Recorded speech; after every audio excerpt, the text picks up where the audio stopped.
So this is the Let's Talk About the Deep Stuff podcast. I'm your host, Sean Kneese, and on this show we have off the cuff and candid conversations about the big topics in the world. And one topic I've been thinking about recently is like finding meaning in life. Like, how do you live a meaningful life? Because like meaning is something that could be more consistent and long lasting. Like sometimes happiness could be fluctuating, but like if you have a meaningful life, I think that that's something that's like it could be more consistent. And like how do you find meaning in life? And I have my friend Gabrielle Angel Lilly joining today. She was a guest on my old podcast before this BSing with Sean K, and I was on a podcast she used to. I don't know if you still do the podcast or It's sitting in limbo right now. okay. Yeah, and I know you do like me. You have like multiple creative passions, and Mhm. like so. I thought we could have an interesting conversation about this. Maybe just what are your thoughts on it? Like, or have you like what are your thoughts on like finding meaning and what's been your experience with it? Well, first of all, just want to say thanks for having me on your Oh new yeah, podcast, and it's yeah. nice It's been a while. to see you again. It has been.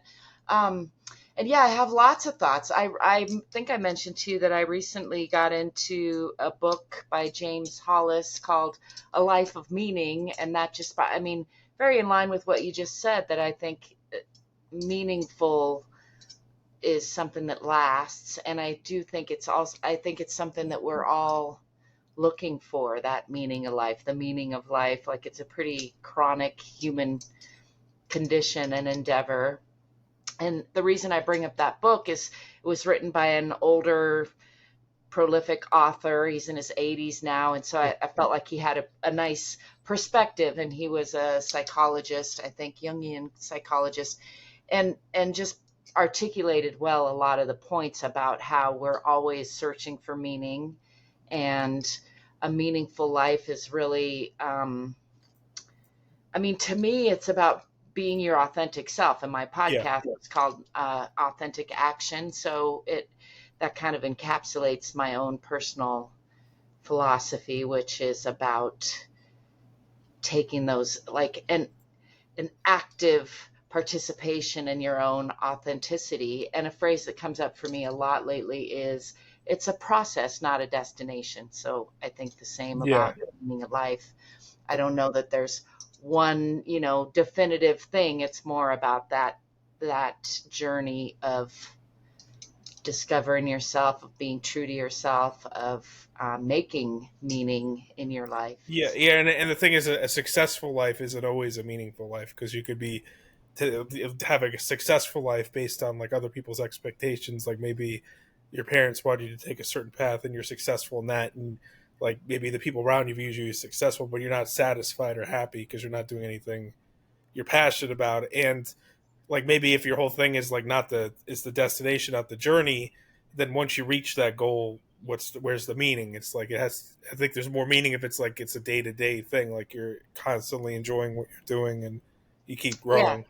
Yeah, Yeah, I think it depends. Like, there's a lot of different definitions of success, of course. And exactly, I think to me, a successful life would be a meaningful life. But a lot yeah, of us think of success as a monetary thing, or the accolades of life. And I think very often people who reach that level of success or have many accolades realize that that's not bringing them that sense of fulfillment and mhm. meaning. And so, um, I'm into audiobooks eternally. Another one I recently listened to was called The Storyteller by David Grohl. I don't know if you know who that is, but Wait, was he's he was he the? I know the drummer that was in Nirvana. yeah, He exactly. wrote a That was, book.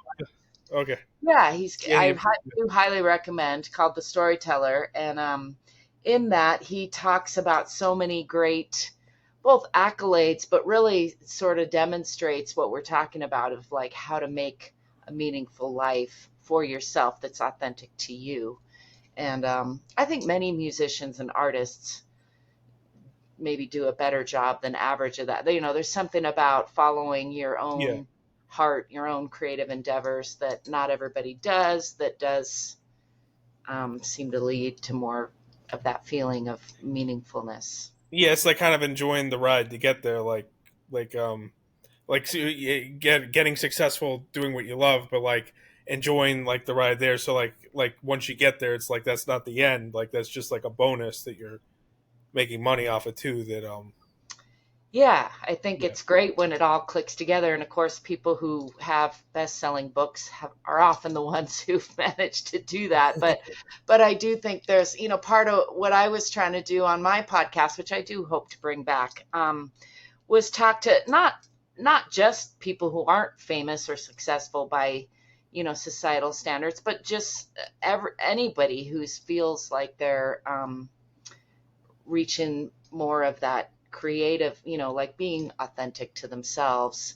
And I do think like the book by David Grohl kind of demonstrates how a lot of times really going all in on that, and if you're aligned with who you really are and following that, a lot of times it seems like the universe rewards that with those yeah. successes. But And again, then it's people hard. are drawn to that authenticity, like Yeah, exactly. instead of like being what you think people want to see, or then you draw people through your authenticity. Like Mark Manson's another one that talks about that. Yeah, You're familiar with, but yeah, yeah. Yeah, it's hard to judge or, put it in perspective of like how many people do that but don't ever get a famous book or a famous podcast. So it's, perhaps that's an yeah. illusion that just seems that way. But it does seem that way nonetheless. It seems Well, at like, least I guess the main thing is like, well, you'll be happier. Like the meaningful, yeah, like wherever that takes you. right. Like you're going to be in a better spot if you're doing something authentic to you than if Absolutely. you were, Yeah. and then if you're living a lie and you never. Because I feel like that's what's more. I think I saw a meme once that says something like a satisfied life is more important than a successful life. Because like if it's a Right. life you're satisfied with, like is it a Yeah. life that was meaningful to you? Yeah. And then if it's Yeah. successful, then that's the secondary bonus to it. But the main thing is it meaningful? Right. Yeah, exactly. I think one of my coaches likes to say, failure is guaranteed, success is not. And I think there will be struggles in life, but if you're living authentic to you and finding that meaning, then whether you reach that, so-called success by anybody else's standard is secondary, like the icing on the cake, as they say.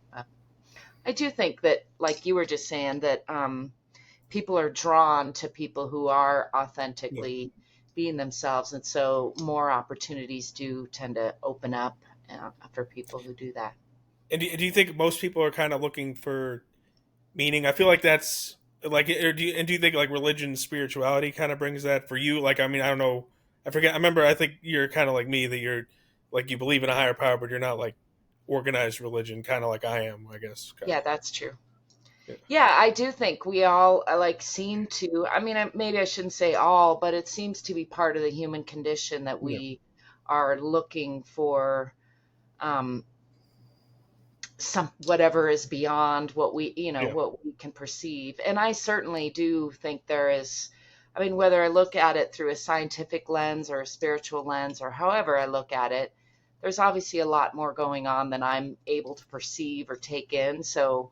Um, I don't always use the phrase higher power, but there's certainly powers beyond my capacity, which you could Yeah. easily say higher power. And I do, um, as I mentioned, I've been diving into this heart coherence stuff, and it's pretty intriguing how um, the human body seems to have a lot more capacity when we're in that coherent, like heart mind coherent state. Some people call it flow state.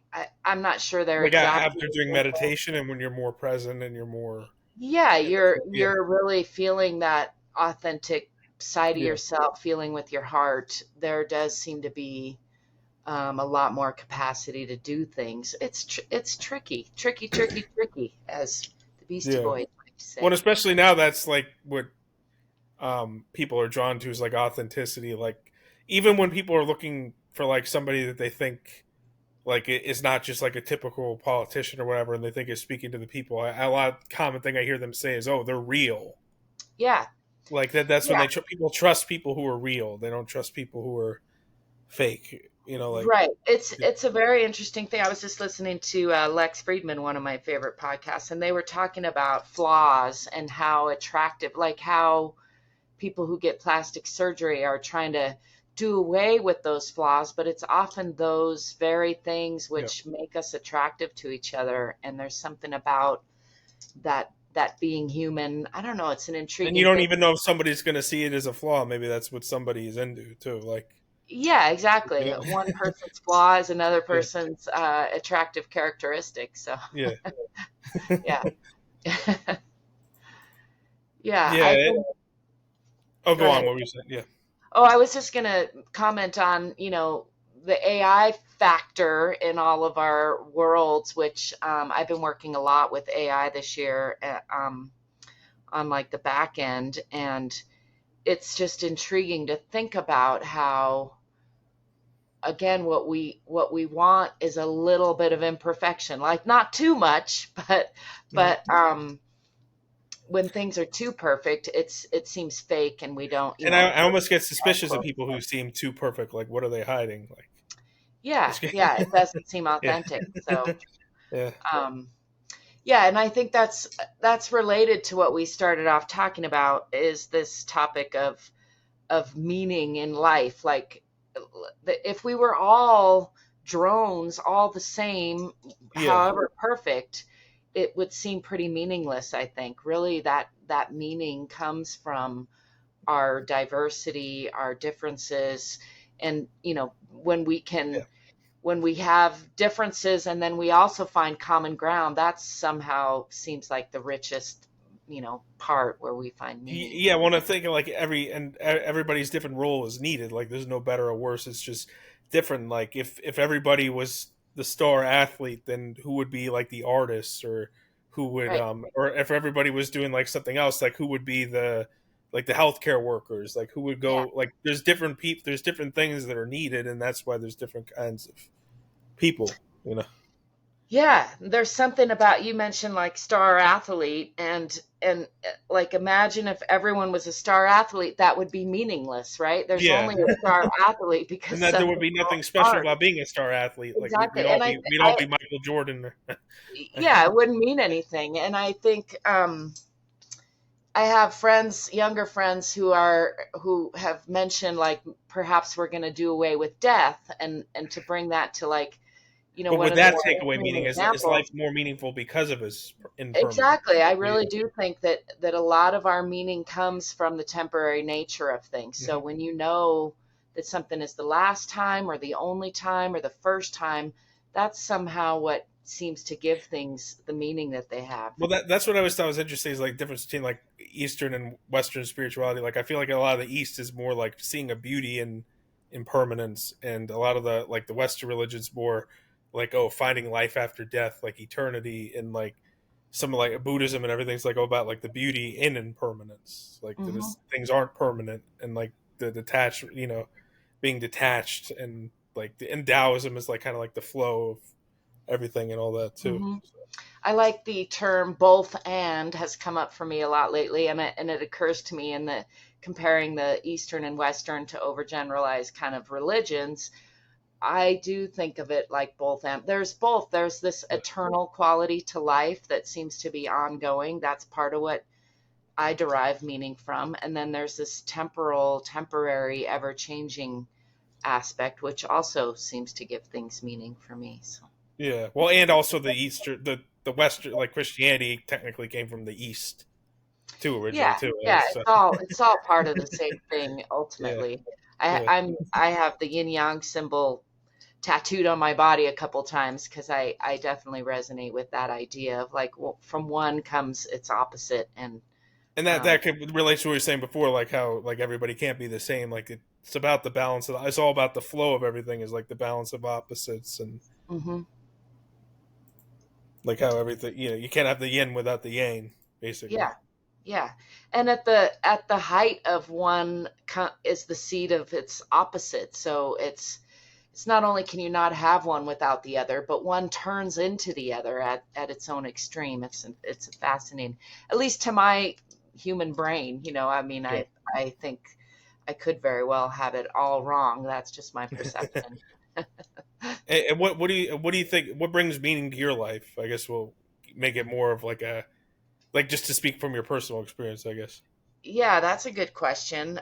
Yeah. That you would think I had reflected on that more for this conversation, but off the cuff, I think, we've talked about creativity and really it's connection, I guess. Again, off the cuff, I would say Yeah, there, community. You think some kind of community is like help, or not yeah, and I'm necessarily community or connections? It does not necessarily community, just like deep right. connections. Yeah, Yeah, I'm meaning. hesitant to go with community because I'm not feeling very connected to community Yeah, necessarily. Although I have bandmates and certainly that's a form of community, but I think it's related to what I was saying earlier about it's like the contrast between having differences and then finding commonality. So even if I take it outside the human realm and I just think about earth and life and living, it's when I find like a commonality between myself and bumblebees, for example, which I've been fascinated with lately,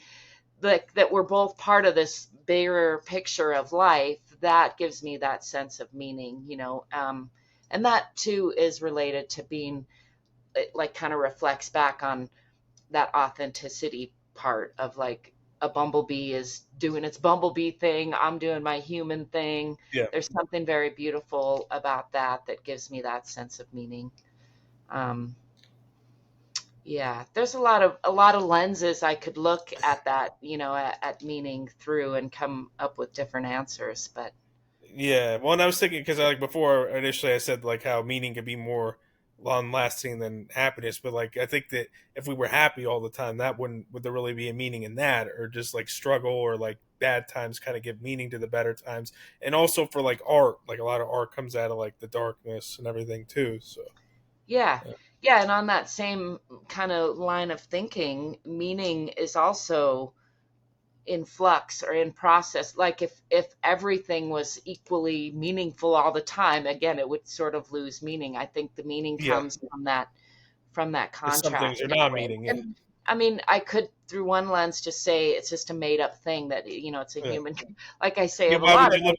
why would you look for meaning if you don't know what non-meaning is? I guess.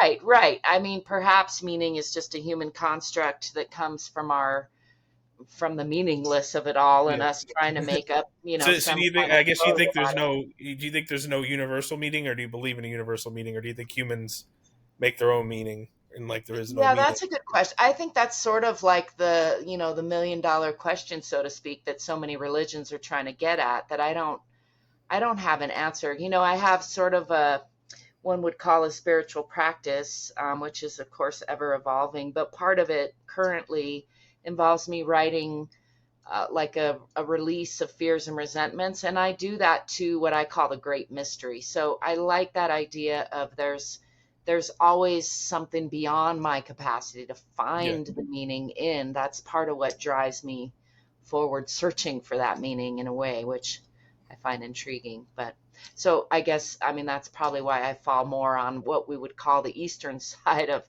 philosophy than the Western, although again, I find some truth in both. But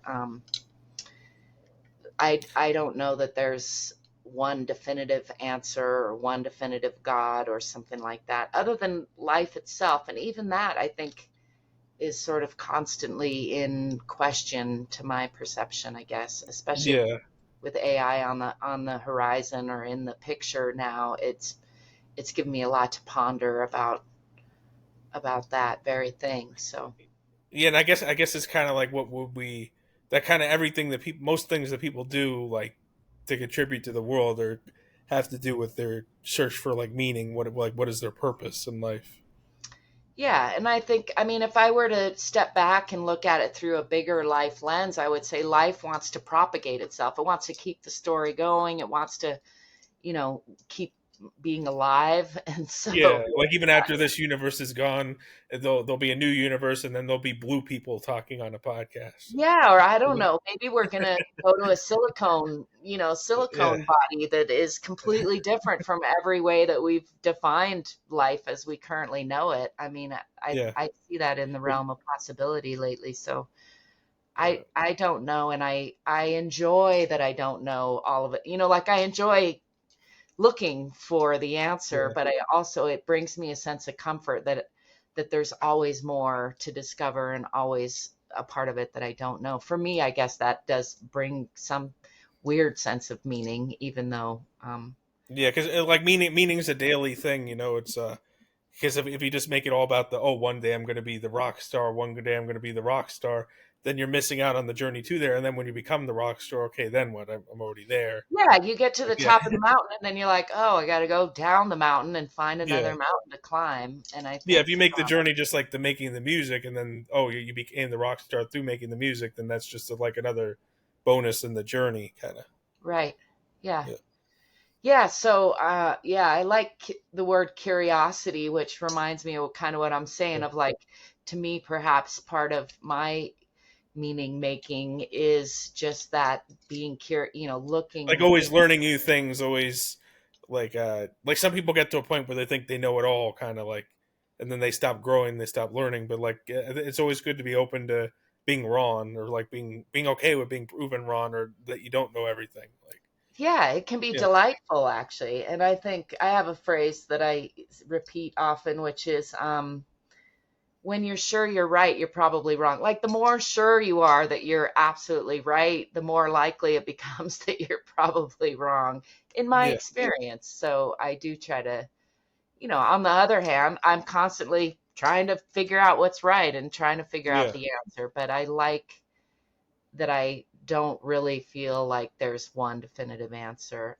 There is yeah, from any one single point in time, like, what should I do next? That's a nice thing to be able to figure out because otherwise I'm not getting much done. So I do kind of oscillate between the two of like, there's no one answer and there's a schedule that I'm making for today where I'm going to try to get X, Y, or Z done, or at least one of those variables done. yeah.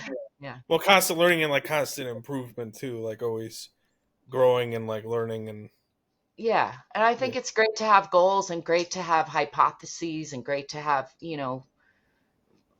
notions of what we think is right. Like all that is important. I don't think it would work out very well for me if I didn't have some of those senses. But back to that both and part, I also think it's important to hold those lightly, so to speak, or loosely, and know that, um, that about the time. So I think of raising myself a lot like raising my son, where it's like as soon as you have figured out a part, things evolve and there's things are changed. And so if you're dogmatically holding on to what you thought was the one way to do it or the right way to do it, you're liable to get more and more out of sync with the actual present moment, which does seem to be ever evolving. yeah, like kind of just yes anding the moment, I guess, as they say in improv, like Mhm. kind of just Yeah. go, yeah. Yeah, and I guess there is a place for like thinking things and like analyzing things, but it doesn't. Not every you kind of have to use the mind as a tool, like not let it use you. Like it can't be all Yeah. the time. Yeah, Yeah, that's a key. Another book that I recently read that I loved that I'm going to have a book review conversation about this weekend is called The Master and His Emissary, which is a lot about the left and right hemispheres of the brain, which we used to think of and sort of do to a large extent, think of the right side as the more creative gestalt knowing side and the left side is this more linear logical side. And in this book he really talks about how the two have to work together to really be a cohesive unit. Otherwise we get distorted on either of those sides without the two halves of the brain working together. And whether we break it down to the actual physical brain or just the psychology or back to the philosophy that we're kind of talking about, I think that's very true. Like they work best when they're working together, those two ideas, even though they seem to be contrasting. so kind of using all of your brain at once. Yeah, well, so to use that physical paradigm of the right and left hemispheres, which have some fascinating differences, which I didn't know till I read that book. Apparently, do happen in other animals as well. It's not just humans that have differences in the way we process. Literally through like most of us know that the majority of humans are right-handed, and then some of us kind of stranger people are more left-handed. Like I'm Jimi saying Hendrix. saying that tongue in cheek because a left-handedness runs pretty strong in my family. Um, but that tends to be related to the more creative side. There's a famous book back from, I don't know if it was the 70s, drawing from the right side of the brain, and that was kind of when that idea first started to permeate the human Yeah. psyche about how those two sides are different. And so the book that I mentioned is, I think it's 10 or so years old now, or maybe even 20, but it's an extension of that same line of thinking. But in that, instead of looking at it very separately, he's pointing out that really both sides can be um, less productive without working together, basically. Like, you really need both that gestalt knowing, which is usually associated with the right side, and that linear thinking self, that logical self, which is more often associated with the left side of the brain, which Yeah. crisscrosses in the body so confusingly. Then the left side of the brain typically like controls the right hand, for example, and vice versa. So fascinating stuff, especially as we get into, like, I just watched an interview with the first Neuralink implant recipient, and I think we're about to discover even more stuff that we Yeah. didn't know about the human brain and how all of that works. So, hmm Yeah. And then I guess eventually it's going to be like more. I guess science, like it's like in discovering things, is kind of like a meaning for like humanity as a whole too. Like I was just thinking, like, and then we just even discovering maybe like space travel, like different things, like what's out there in the universe. Things yeah, like and the more we discover, to yeah, me, I love science, but one of my pet peeves is when people sort of call science as a reason to have a definitive answer, because while it is always seeking that, it's yeah. also by its nature, it's a questioning, it's a mechanism for questioning that tries to get at the truth, but acknowledges that that could always be changing. There's always could be more information that gets added to the equation. Well, I think sometimes that happens a lot with people like that they were raised fundamentalist, fundamentally religious, and then they deconvert and become an atheist because then it's like, oh, another thing that's giving, because it's the same kind of mindset, like they want something that gives all the answers, so then they Hmm flip it around and then they're kind of like a fundamentalist atheist. And I'm like, Yeah, oh yeah, or vice versa. You could start off more of an atheist and yeah. then start to, end up a born again Christian Oh because yeah, you there was like a comedian like, that like that I saw did that. He was like Jamie Kilstein. He was like, he used to be like an atheist, and now I see he's like a Christian.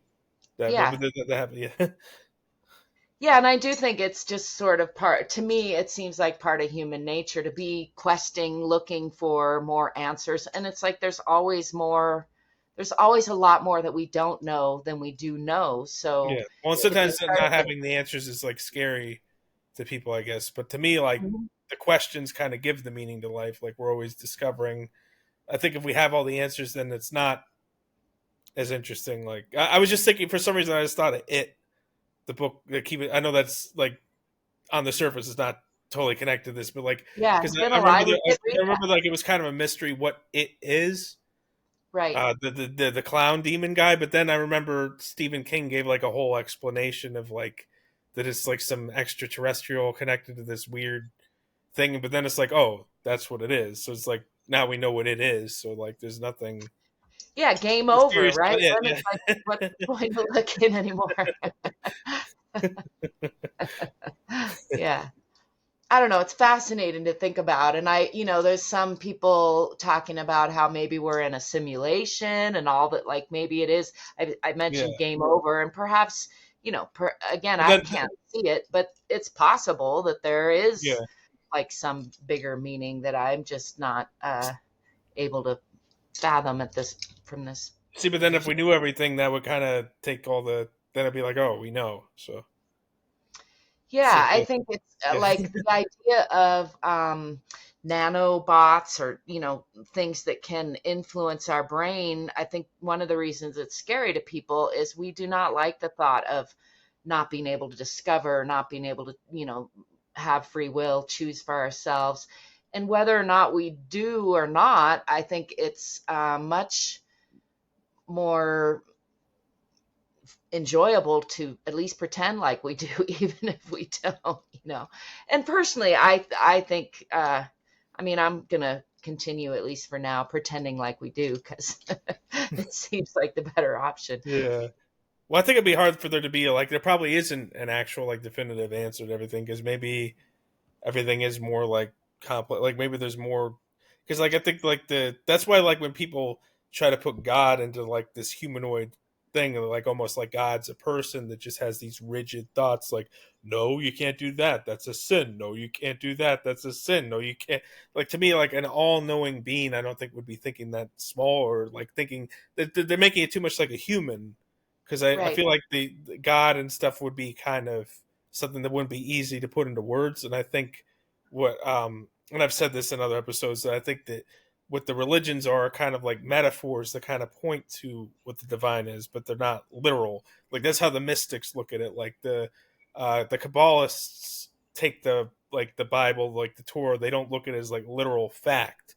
They look at it as like symbolism and like numerology and number. Like so, the Kabbalists don't believe in the Bible in like a literal sense. They view it as more like a metaphor for like the divine and like kind of like they see the divine in everything and like everything's connected. Like that's I like the mystical interpretations. It's the same with like Sufism. I believe I haven't read as much about Sufism, but I read like Rumi and his poetry and Hafiz Hmm. and like the Sufi poets and stuff.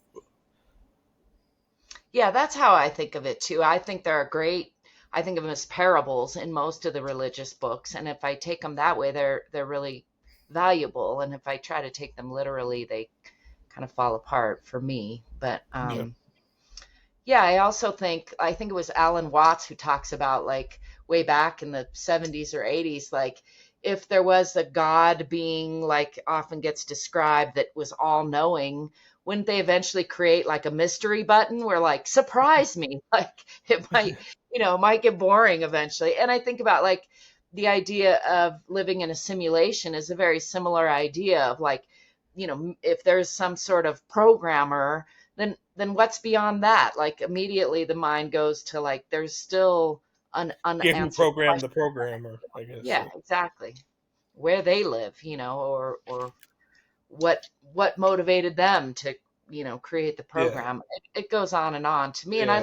I do love that. Maybe it's just by choice, but I find that, again, I find that, like, comforting, because it makes me feel like there's always going to be more to explore, more to be curious about. Yeah, Um, I kind of feel like that. Like that's why I kind of feel in a way like everything's kind of God because like we came all came out like the same matter, like from nothing, and then so like we're all everything that is.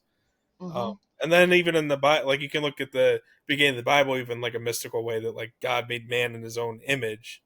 So like in a way, like we're all kind of like the divine. We're all that's the way I kind of look at it. So Yeah, I do too, and I feel very connected to other, not just life forms, but just life on total, the earth itself. And so I can't help but, um, think that, like, to me, that's more the divine. What I would call the divine is that, why I call it the great mystery. It's like that totality that's a little bit beyond my capacity to understand all on my own. And yeah, I feel like it's all the factions of that sharing or reflecting back and forth to each other that creates, the total, perception that one might call God, or I and might call God.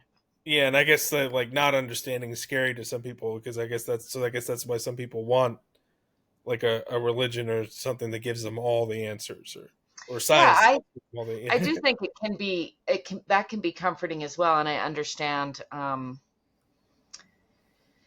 that I think at times in my life, so I don't want to just say, like, for some people, because there was a time earlier in my life where that worked really well for me. And I think it can be a great comfort to just, like, put it in God's hands, as people like to say, and yeah think that it's not our, that there's no part of it is our responsibility really. For me, it kind of reverberates back and forth in Well, I that guess it both. also helps with like grief or hardship. Like if everything in the world around you is like terrible, then like God can kind of be, or like heaven, like the thought of that there's a higher power, like that like the faith is sometimes all there is. I guess is the way. Like for some people, Yeah. sometimes, yeah, Yeah, and I feel like I do that with my current belief system of extending that out to just be life at large, or even like just all of exist. I'm not sure what to call it. Again, to me, God is a word that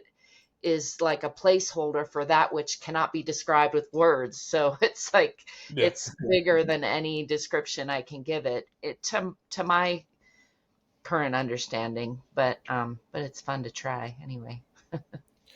yeah. And I guess how would you say like one thing? I think we talked a bit about this is like kind of like in some ways societal expectations can kind of conflict with personal meaning and purpose, and then people end up in unhappy situations because the societal expectations are what they should do. Like you have to do this and that. You have to be married at this age and have kids. Like you have to be doing this kind of job by this. But like, what if do you necessarily like?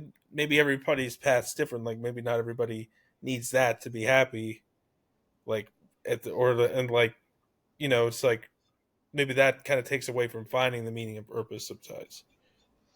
Yeah, I think I have struggled a lot with depression and anxiety for a while at times, and a lot of that has come from my wanting to feel connected to more like society and feeling like my beliefs just don't really, it's certainly not just my religious beliefs, although that's part of it, but it's really just like my perception of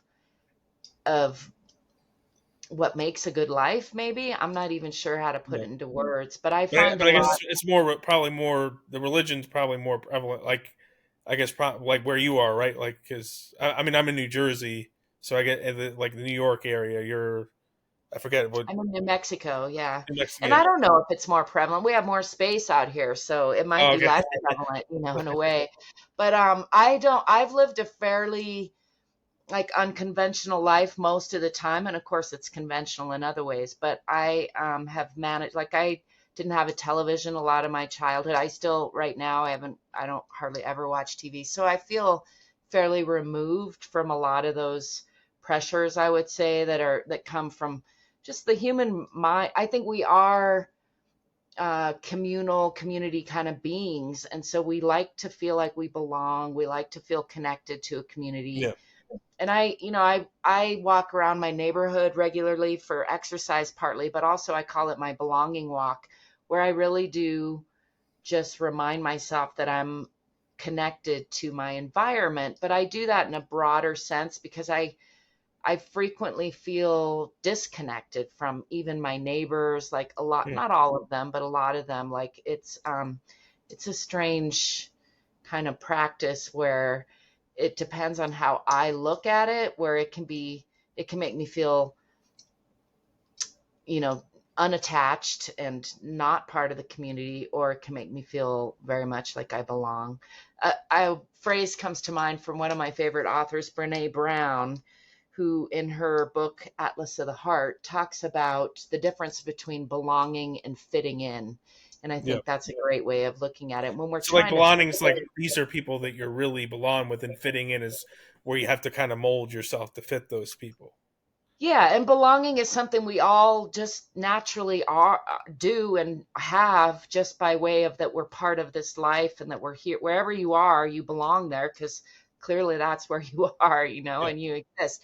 But I think we frequently try to fit in to various groups or various ideas, and that's where then we have that. It's an ironic twist where then we don't feel like we belong, we don't feel like we fit in, and it can really create a lot of like, I'll use the word incoherence because that's what I've been into lately. But I have, I've been actually physically measuring the heart coherence, and it's pretty astounding how um, there is a physical response in our electromagnetic field that most of us are unaware of most of the time, but more and more we can measure that. And when you're in coherence, you often have that sense of like calm and belonging, and the meaning of life is very clear, that it's whatever happens next, sort of, Like not in kind of a being open, separate kind I of guess, way. to things. Like, Yeah, it's like, yeah, some people might use the phrase open-hearted. It is yeah, very much like feeling that sense of expansion, in a to take it back to that right brain idea. Like, it's not a for me, it's been fascinating. So I literally hook myself to this little device put on my ear that measures my heart rate variability. And as soon as I start to think in a linear way, my coherence goes down. And as soon as if I just focus on that feeling of opening my heart and breathing in and out through my heart, my coherence goes up. And, I'm just starting off on my journey of trying to do that physical training, but it's been a really, like, right there on an app reminder that our thoughts have this direct influence on our electromagnetic field, and also how do you think other people like pick up on our thoughts? Like, or I don't know. Well, there's that whole like I know like like the well Neville Goddard, I like, or like James Allen, like as a man thinketh, like that whole like you kind of shape your reality with. Yeah, not only do I think they influence us, like, immediately in our biochemistry, but we, like, now we can start to measure, and it's actually been known for, I don't know, more than 50 years, but we're just starting to, like, come back around to how our electromagnetic fields extend out like 3 feet. So even though most of us aren't aware of the data that's there, there is data there that our bodies are exchanging with each other and other animals as well. And so, I just find that fascinating, but I'm pretty new to studying it. But I think there's a lot there. We're more contagious to each other than we tend to think, as far as how coherent or incoherent we are, because again, we're like group animals. So, Yeah, um, and most of us know that feeling of, if somebody comes in a room and they're very calm, it can calm the whole room. Or conversely, somebody comes in and they're very chaotic, it can create chaos in other people around them. But I think, for me, I've known this a long time, but I'm just taking some new steps to really try to, take the reins of that, so to speak, in my own life. And, yeah, I'm pretty new to it, but it's pretty yeah. fascinating. Now I thought of a lot of different things, but I'll say them like one by one.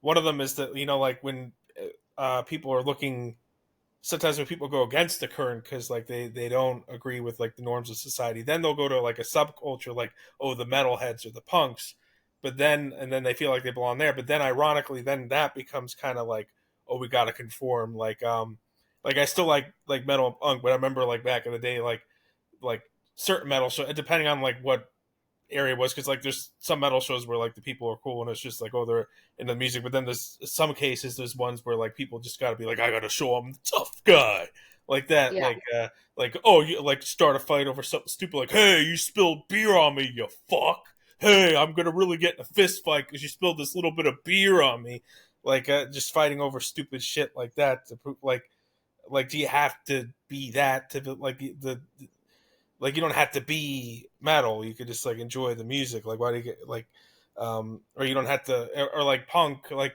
I think you should just be authentic and then maybe some of the ways you are could fit into like that subculture of like going against the grain, but like in your own authentic way. But then it's like, people want to, if they don't fit into the main thing, they want to fit into that. And then I thought of like how group mob mentality can be dangerous. Like sometimes people don't conform just because like maybe an authoritarian regime says it. It's also um, like the people around them telling them to conform too, because like they want to be accepted. Like hmm I guess we kind of we're kind of like the thought police to each other in a way. Only it's not like 19 necessarily like 1984 where they actually like lock you up because of the thought police, but like we police each other because we want to be accepted and we don't want to be seen as different or anything. yeah. And I think a lot of that's conscious and a lot of it's unconscious. And, like, to use music as an example, I think most of it, like a church or a concert, both of those are areas where you can get, like, pulled into that mass, like the mob, or the, the I would call it the electromagnetic field at this point, but that's because what I'm into. But it's intriguing to think about, and it's if you're I do think that if you're not mindful about what groups that you're allowing yourself to be sort of swept away by, that you can end up harming yourself, basically, or contributing Yeah. Well, to that things that aren't healthy. I've certainly done a lot of that myself. And I also think there's stages to it, like you mentioned punk, and not that it's just for young people, but I think it's beautiful that many of us go through a stage of life where we're feeling that, and that's resonant. And then it's like anything though, if you just try to hang on to that and you think this is the answer forever, then you're going to be like out of sync with the rest of your life. well, and also like if you limit yourself to other experiences too, if you just want to Yeah. only You stay would in love that, that yeah, that David Grohl book, because he starts off a punk, and then and now he's a dad, and like he really does a beautiful job of describing his evolution process through all of that, while still, he's yeah, still very much authentically who he is, which is a pretty high energy, caffeined up person, which he yeah. makes fun of. Yeah, But that's also like scary because like then like the mob mentality because like that's like this, and sometimes people like in a large group, if everybody's saying like this terrible thing to do is okay, then they'll do it. Like I'm just thinking like an extremist group or whatever. Or like yeah.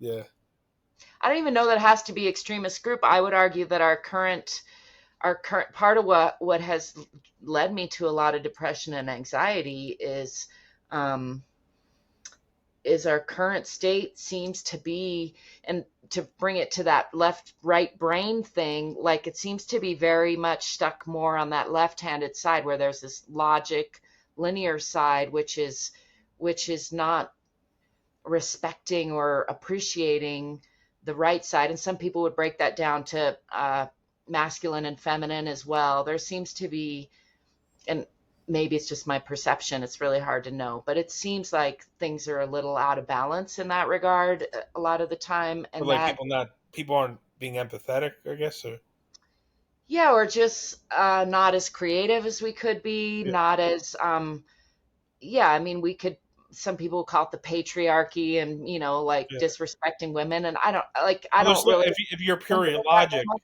the time. if you're pure logic, then you wouldn't necessarily need to have empathy or care about anyone. Because if something was Yeah, if a horrible thing was to be done for like a logical reason, then thered be no logical reason to not do it.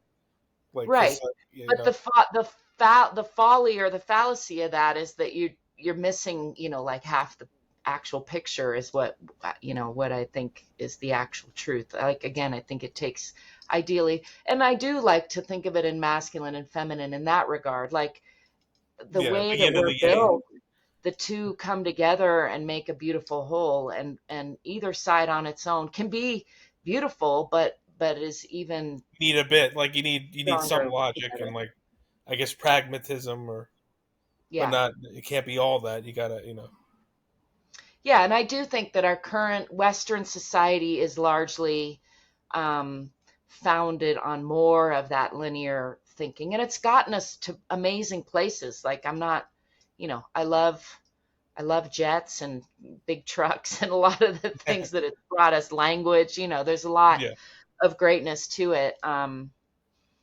part, like, I'm a little hesitant to definitively say, like, I think it's out of balance, because part of me says, like, it couldn't be that far out of balance, or existence wouldn't yeah. be, sort of But like it then at the must. same time, a lot of things were like I think I heard somewhere that like some of Einstein's discovery were like intuitive and came like from were like Yeah, I've really been dream so yeah. journaling lately, and it is amazing how, like, the dreaming mind actually shuts down a lot of that logic. And as we all, like, anybody And who's then you can if you reflected our analyze your dreams, you can find answers to things like yeah, and they're very nonlinear. And if you just take them into the linear mind, they don't really make any sense at all. But if you take it more into that archetypal, symbolic side, yeah.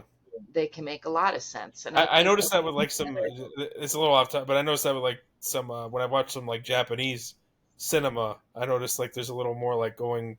back and forth the past and Hmm. future. Like it's a little more like it's not just like beginning, middle, end. It goes into like the past or like the just like some movies I've seen of like Japanese films and stuff like that. I just Yeah, I think there's interesting cultural differences and are tied to that religious difference that you mentioned.